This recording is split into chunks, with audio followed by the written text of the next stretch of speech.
ಚಿನ್ನ ಬೆಳ್ಳಿ ಮತ್ತಷ್ಟು ದುಬಾರಿ ಆಗ್ತಾ ಇದೆ. ಈಗ ಇರಾನ್ ಇಸ್ರೇಲ್ನ ನಡುವಿನ ಯುದ್ಧ ದೊಡ್ಡ ಮಟ್ಟದಲ್ಲಿ ನಡೀತಾ ಇದೆ. ಇದರ ಎಫೆಕ್ಟ್ ಇದು.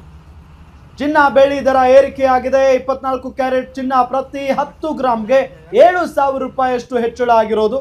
10 ಗ್ರಾಮ್ಗೆ 1.59 ಲಕ್ಷ ಇದ್ದಂತ ಗೋಲ್ಡ್ ಈಗ 1.66 ಲಕ್ಷ ರೂಪಾಯಿ ಆಗಿದೆ.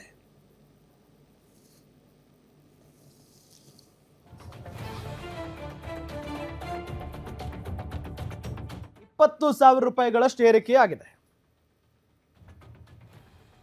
1 ಕೆಜಿ ಬೆಳ್ಳಿ ಈಗ ₹20,000 ಏರಿಕೆಯಾಗಿದೆ. 2.87 ಲಕ್ಷ ರೂಪಾಯಿಗಳಿಗೆ ತಲುಪಿದ 1 ಕೆಜಿ ಬೆಳ್ಳಿ. ಚಿನ್ನದ ದರ 1.90 ಲಕ್ಷ ರೂಪಾಯಿ ತಲುಪುವ ಸಾಧ್ಯತೆ ಇದೆ. ಯುದ್ಧದ ವೇಳೆ ಸುರಕ್ಷತೆ ದೃಷ್ಟಿಯಿಂದ ಚಿನ್ನದ ಮೇಲೆ ಹೂಡಿಕೆಯನ್ನ ಮಾಡಿದ್ರು. ಚಿನ್ನಕ್ಕೆ ಹೆಚ್ಚು ಹೂಡಿಕೆಯಿಂದ ಗೋಲ್ಡ್ ರೇಟ್ ಹೆಚ್ಚಳ ಆಗಿದೆ. ಈಗ ಯುದ್ಧದ ನಂತರ ಮೇಡಮ್ ಸಿಕ್ಕಾಪಟ್ಟೆ ಹೆಚ್ಚಳ ಆಗ್ತಾ ಇದೆ. ಕಾರಣ ಏನು ಅಂತ ಈಗ ಇದನ್ನ ಇದು ಹೂಡಿಕೆಗೆ ಸೇಫ್ ಹೆವನ್ ಗೋಲ್ಡ್ ಅಂತ ಅಂತಾರೆ. ಅಂದ್ರೆ ಒಂದು ಸುರಕ್ಷಿತ ಹೂಡಿಕೆ. ಯುದ್ಧದ ಸಮಯದಲ್ಲಿ ಏನಾಗುತ್ತೆ, ಶೇರ್ ಮಾರುಕಟ್ಟೆ ಎಲ್ಲ ಬಿದ್ದೋಗುತ್ತೆ. ಹೀಗಾಗಿ ಹೂಡಿಕೆದಾರರು ಒಂದು ಸುರಕ್ಷಿತವಾದ ಹೂಡಿಕೆ ಚಿನ್ನ, ಯಾಕೆಂದ್ರೆ ಅದು ತನ್ನ ಮೌಲ್ಯವನ್ನ ಕಳೆದುಕೊಳ್ಳಲ್ಲ. ಈ ಹಣದುಬ್ಬರ ಹೆಚ್ಚಾಗುತ್ತೆ ಯುದ್ಧದಿಂದಾಗಿ. ಈ ತೈಲ ಬೆಲೆ, ಸರಕುಗಳ ಬೆಲೆ ಎಲ್ಲ ಹೆಚ್ಚಾಗುತ್ತೆ. ಹೀಗಾಗಿ ಹಣದ ಮೌಲ್ಯ ಕಡಿಮೆ ಆದಾಗ ಚಿನ್ನದ ಮೌಲ್ಯ ಹಾಗೆ ಉಳಿಯುತ್ತೆ.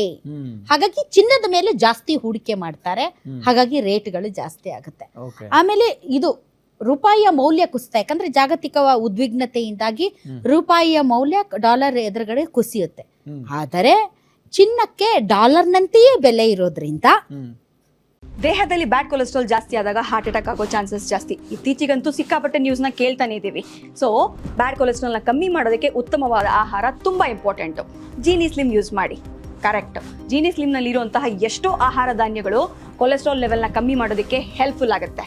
ಸೊ ಹೆಲ್ದಿ ಆಗಿರಿ, ಜೀನಿ ಸ್ಲಿಮ್ನ ಯೂಸ್ ಮಾಡಿ. ನಮ್ಮ ಹಣ, ನಮ್ಮ ರುಪಿ ಡಾಲರ್ ಎದುರುಗಳು ತನ್ನ ಒಂದು ಏನು ಮೌಲ್ಯ ಕುಸಿದಾಗ ಬಂಗಾರ ಅಥವಾ ಚಿನ್ನ ಇದೆಯಲ್ಲ, ಅದು ಡಾಲರ್ ಬೆಲೆಯಲ್ಲೇ ಖರೀದಿ ಮಾಡೋದ್ರಿಂದ ಚಿನ್ನದ ಮೇಲೆ ಅತಿ ಹೆಚ್ಚು ಹೂಡಿಕೆ ಆಗುತ್ತೆ. ಹೀಗಾಗಿ ಅದೇ ಸಪ್ಲೈ ಡಿಮ್ಯಾಂಡ್ ಜಾಸ್ತಿ ಇದ್ದಾಗ ಬೆಲೆ ಹೆಚ್ಚಾಗುತ್ತಲ್ಲ ಆ ಥರ. ಸೊ ಹೀಗಾಗಿ ಎಲ್ಲರೂ ಕೂಡ ಈ ಚಿನ್ನದ ಮೇಲೆ ಹೂಡಿಕೆ ಮಾಡ್ತಾರೆ. ಹಾಗಾಗಿ ಚಿನ್ನ ಮತ್ತು ಬೆಳ್ಳಿಯ ರೇಟ್ನಲ್ಲಿ ಏರುಪೇರು. ಸೊ ನನಗೆ ಗೊತ್ತಿಲ್ಲಪ್ಪ ಇದು ಬೆಸ್ಟ್ ಟೈಮಾ ನಾವು ಚಿನ್ನ ಖರೀದಿಸೋದಕ್ಕೆ ಅಂತ. ನನಗೆ ಗೊತ್ತಿಲ್ಲ ಇದು ಬೆಸ್ಟ್ ಟೈಮಾ ಅಂತ. ಬಟ್ ಚಿನ್ನದ ರೇಟ್ ತುಂಬಾ ಕಡಿಮೆ ಆಗಿದ್ದಂತೂ ನಾನು ಒಂದು 20 ವರ್ಷಗಳಲ್ಲಿ ನೋಡೇ ಇಲ್ಲಪ್ಪ. ತುಂಬಾ ಕಡಿಮೆ ಆಗಿದೆ. ಏರಿಕೆ ಏನೋ ಒಂದು 500 ರೂಪಾಯಿ 700 ರೂಪಾಯಿ ಆಚೀಚೆ ನೋಡಿದೀವಿ ಹೊರತು ತಗೋಬೇಕು ಅನ್ನೋಷ್ಟಿಲ್ಲ. ಮುಗುದೇ ಹೋಯ್ತು. ಈಗ ನನ್ಗನ್ಸಿದ ಮಟ್ಟಿಗೆ ಇನ್ನು ನಮ್ಮ ಮುಂದಿನ ಪೀಳಿಗೆ ಚಿನ್ನವನ್ನ ಮ್ಯೂಸಿಯಂ ಅಲ್ಲಿ ನೋಡ್ತಾರೆ ಅಂತ ಅನ್ಸುತ್ತೆ. ಈ ಚಿನ್ನ ಅಂದ್ರೆ ಹಿಂಗಿರ್ತಿತ್ತು ಅಂತ ಮ್ಯೂಸಿಯಂ ಅಲ್ಲಿ ನೋಡೋ ಕಾಲ ಬರುತ್ತೆ ಏನೋ ಗೊತ್ತಿಲ್ಲ. ಒಂದ್ ಕಾಲದಲ್ಲಿ ಅಳಿತಾ ಇದ್ರಂತೆ. ಅದು ಇದು ಬೀದಿ ಬದಿಯಲ್ಲಿ, ವಿಜಯನಗರ ಸಾಮ್ರಾಜ್ಯದಲ್ಲಿ ಬೀದಿ ಬದಿಯಲ್ಲಿ ಬಂಗಾರ ಮುತ್ತು ರತ್ನ ಹವಳಗಳನ್ನ ಸೇರ್ನಲ್ಲಿ ಅಳಿತಾ ಇದ್ರಂತೆ. ಅಂತಹ ಸಂಪದ್ಭರಿತ ಶ್ರೀಮಂತ ದೇಶ ನಮ್ದು ಭಾರತ. ಎಲ್ಲರೂ ಬಂದು ಕೊಳ್ಳೆ ಹೊಡೆದ್ರು. ಬಂದವರೆಲ್ಲ ದೋಚ್ಕೊಂಡು ಹೋಗ್ಬಿಟ್ರು.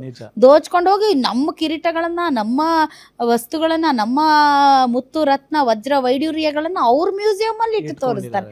ಹೋಗಿ ನೋಡೋ ಭಾರತೀಯರಿಗೆ ಎಷ್ಟು ಹೊಟ್ಟೆ ಉರಿಯುತ್ತೆ. ಕದ್ಕೊಂಡ್ ಬಂದು ಇಲ್ಲಿ ಶೋ ಆಫ್ ಮಾಡ್ತಿದ್ರಲ್ಲ, ನಿಮ್ಗೆ ನಾಚಿಕೆ ಇಲ್ವಾ ಅಂತ ಅಲ್ವಾ?